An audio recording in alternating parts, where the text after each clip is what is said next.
In this part, we're adding a brand new enemy type, the monk. Just like we did in the previous tutorial with the lancer, we're going to import the monk sprite sheet, create his running animation, set up his colliders and scripts, and give him unique stats. The monk behaves exactly like the other enemies. He chases the player and deals contact damage.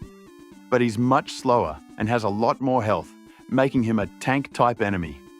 Let's get started. I'll begin by dragging the monk sprite sheet into our sprites folder.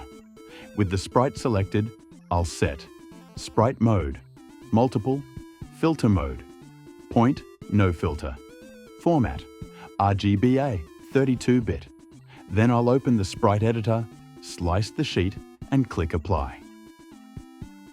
Next, I'll select all the monk running frames, drag them into the scene, and Unity will prompt me to create an animation. I'll call it monk_run and save it inside the animations folder. Now I'll rename the object to monk, assign the enemy tag, and add the core components: rigid body 2D, dynamic, collider, EnemyBase script for movement, enemy health script for stats, worry raw enemy, entity VFX for flash effect. This gives the monk the same behavior as our other enemies, so we can reuse all our existing systems. Inside enemy health, I'll increase his health, for example, from 50 to 100. And in EnemyBase, I'll slightly reduce his movement speed to make him slower and heavier.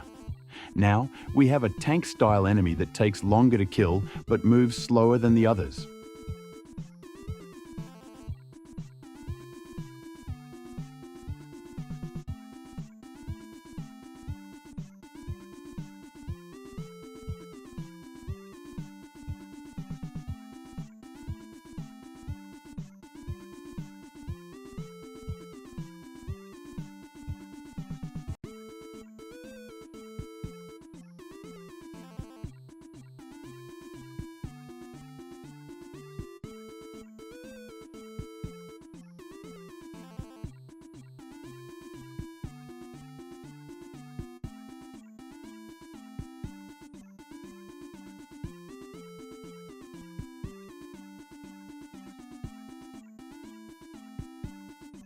Let's hit play and test the monk.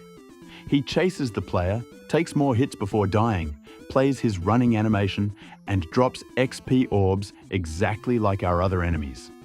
And that's it. Our monk enemy is now fully integrated using the same scalable architecture as the warrior and the lancer.